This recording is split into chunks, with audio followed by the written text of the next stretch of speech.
Tensions between space and memory, movement and mobility in digitally reconstructing the Bawean Ponthuk.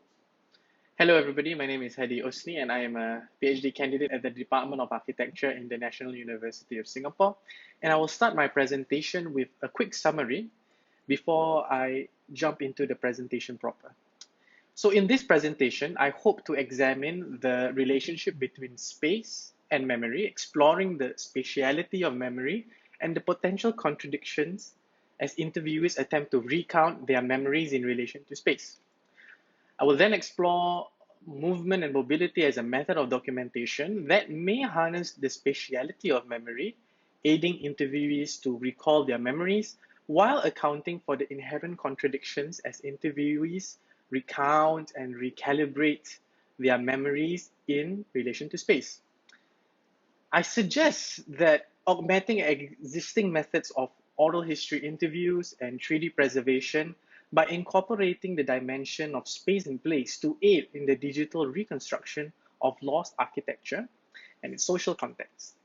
To start the presentation proper, as an introduction to the project, in recent years, anxiety and nostalgia over the dilution of Baweanese identity amongst the younger generation formed the backdrop for various publications by the Baweanese Association of Singapore, supported by the National Heritage Board, that attempted to canonize Baweanese heritage in Singapore. In 2018, PBS produced a heritage publication, Ponthuk Bawean di Singapura, and it highlights and records the memories of former Ahli Ponthuk, that is, Ponthuk residents, of 42 Ponthuk across 6 areas in Singapore.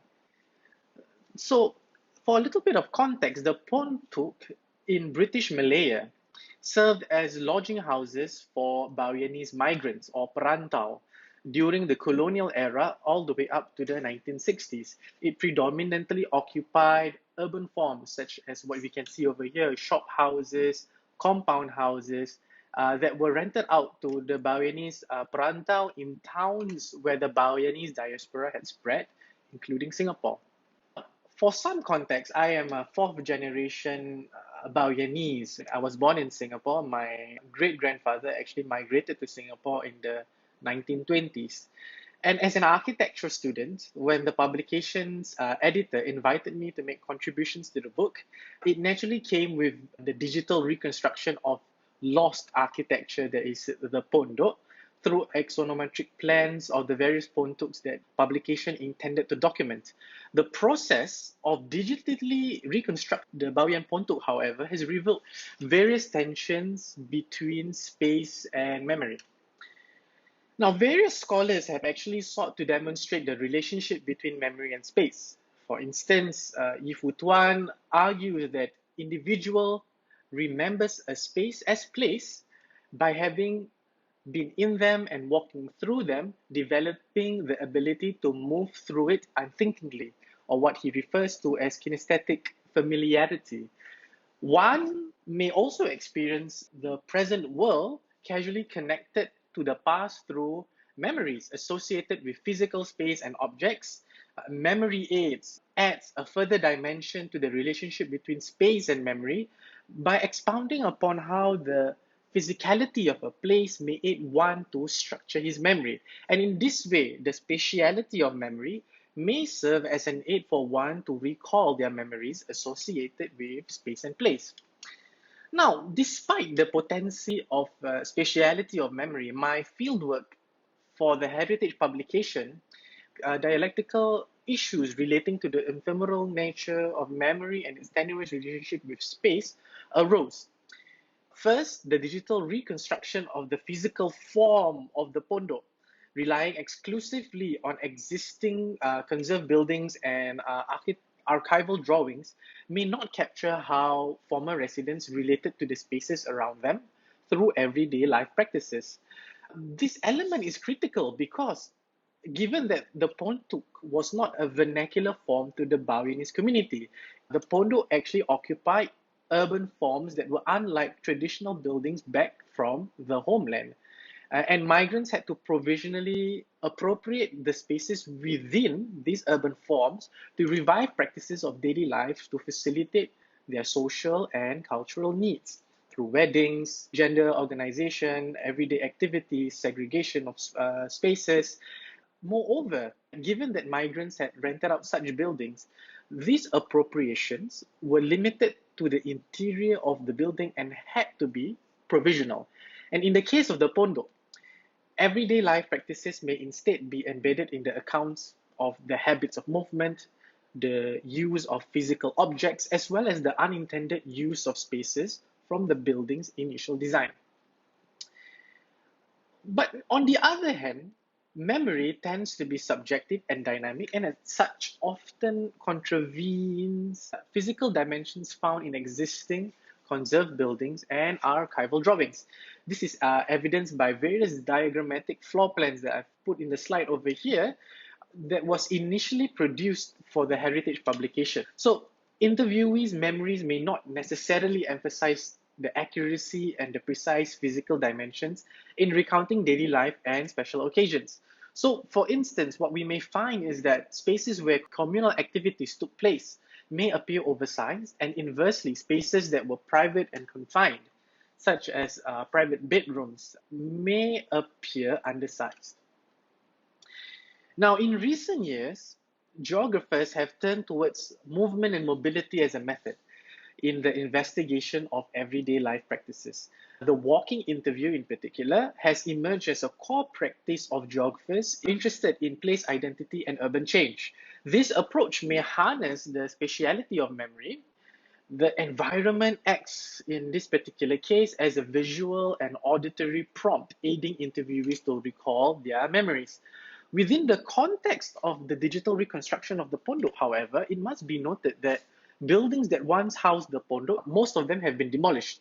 And while several buildings may have been conserved, the interiors of these privately owned buildings are mostly inaccessible or even completely refurbished. So in this picture over here is Haji Basri Alang showing off the land in which the Ponthuk he grew up in once stood.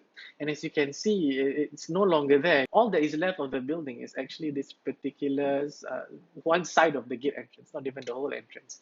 Over here at the bottom here, you can see this is 33 Everton Road, where my father and my grandmother were actually born. But its interiors have now been completely refurbished and unrecognizable to those who used to live in them. Hence, for this project, what we were forced to do primarily is to rely upon traditional methods of sedentary interviews.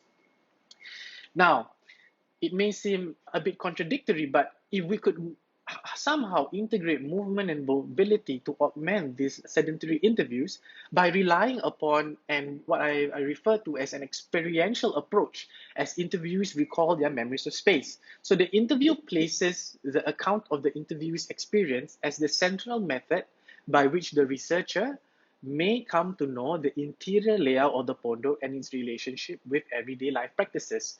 Now, this is achieved by structuring the interview around what we call a base plan that is generated from, where possible, existing conserved buildings, archival building drawings, archival maps, and even archival or personal photographs. Now, the archival drawings, personal photographs, historic maps may serve as a supplementary stimulus to encourage the interviewee to provide further information throughout the interview. So, interviewees tour or take the author through the Pondok, constantly referring to the base plan to capture their kinesthetic familiarity with the space. Now, these movements spatializes memories, providing a critical insight into everyday life and the use of spaces. What we must note is that each account is unique, as the interviewee takes the interviewers through different perspectives that are shaped by gender, relations to other residents, age at the time that they had lived in the Pondok, as well as the time frame that they were referring to. Now, these habits of movement may be reflected in various ways, from the different places from which they started their tour, to the experiences of different levels of privacy due to the social boundaries that may separate physically adjacent spaces.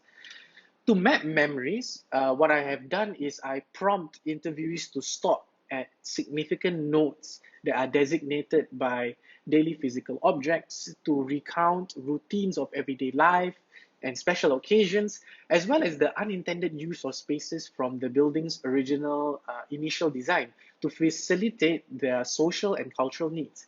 And in this way, the experiential approach of interviewing former residents defines space as the interviewee's bodily movements towards or away from spaces of daily objects, which are in constant dialogue with the base plan. Now, this augmented movement and mobility approach that is constantly in dialogue with the base plan, as well as the supplementary stimulus for memory throughout interviews, as what we may refer to as material probes. Even though the interview was physically sedentary, the environment of the Ponthuk still managed to act as a visual and auditory prompt. This allowed interviews to be more forthcoming, and most interviews also found it easier to better recall peculiarities associated with physical spaces they might not have been able to recall without. Now, interviewees also tended to verbalize attitudes and feelings, what we call in place, revealing the spatial experiences and the mental images of the Ponthuk as results of the social boundaries and behavioral expectations that govern these spaces. So this method also allowed interviewers to recalibrate their memories when contradictions in relation to physical dimensions arose. So spaces that were usually recounted based on the vague enumeration of people who occupied these spaces, such as how many family members were living in the Ponthuk, how many children that they have, and how many of them could fit within a particular room. These spaces were actually corroborated based on a base plan that was generated, as I said earlier, through archival maps and photographs, but more importantly, an architectural understanding of the typical plan and the interior layouts of these urban forms, and hence these spaces were resized accordingly. So in this particular example, if we were to refer to the diagrammatic floor plans that were initially produced, areas where activities initially occurred, such as over here, you can see that the Serambi here was elongated and oversized, right? And inversely, the areas in which bedrooms that were further subdivided into smaller cubicles were improbably compact. To refer to archival plans, as you can see, as I highlighted over here, this is the outline of the compound house in which this Ponthuk actually occupied. And as you can see, based on the outline of the building, and if you draw some reference to the diagrammatic plan, there is some correlations, amazingly. Even you can see that all the way down to the vestibule here that is actually used as a shower.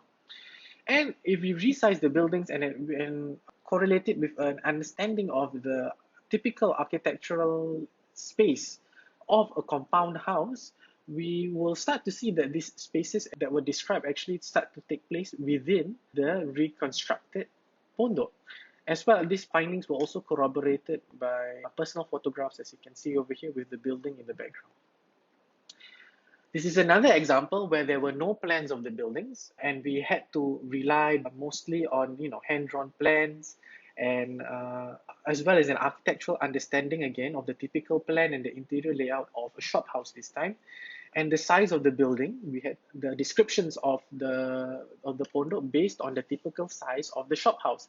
And in both these examples that I've shown earlier, the physical building no longer exists. Thus, the walking interview to document these buildings were not possible.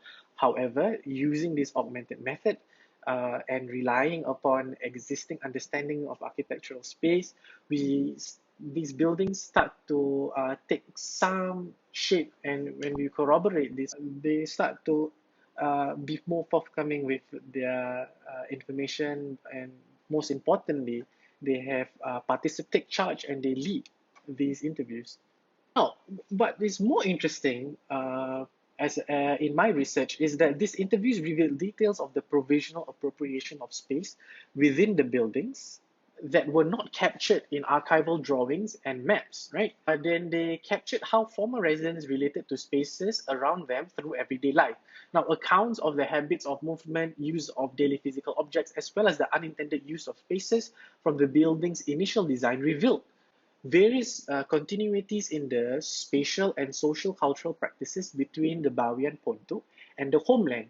And various anthropological studies of the Baweanese have anecdotally noted the continuities in the spatial and social cultural practices between the Bawean Ponthuk and the homeland, though they have not focused on how these spatial cultures were translated from its original context back in the homeland into the urban context. However, we realize that these spatial cultures were perpetuated and mutually confirmed by earlier generation of migrants who attempted to provisionally appropriate an unfamiliar urban environment as a means to revive practices of daily life from the homeland and facilitate their social cultural needs. And in this way, it's no surprise that the materialization by which Baweanese cultural traditions were discussed even today in publication of Baweanese heritage in Singapore is that of the Pondo. Now, I wish to conclude by referring to Mary Stander, who researches on the potential and challenges of the cross-disciplinary field of architectural anthropology. She notes that the material turn in the field of anthropology has claimed a new focus on how physical spaces leave imprints in a community, not just as a backdrop to social life, but as an active part of it. And she traces postmodern linguistics approaches that raise what she refers to as controversial questions on the tools that anthropologists have to listen to physical objects. She writes, we may carefully listen to what people say about their houses. We may observe how they use and interact with the spaces around them. But how do we approach what the house itself might be doing or saying? How do we know how to interview a house or do field work not just in but among buildings?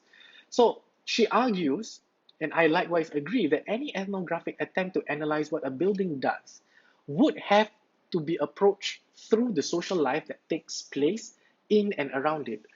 I thereby suggest that the approach that I have discussed here today may augment existing methods of oral history interviews and 3D preservation by incorporating the dimension of space and place to aid the digital reconstruction of lost architecture and its social context.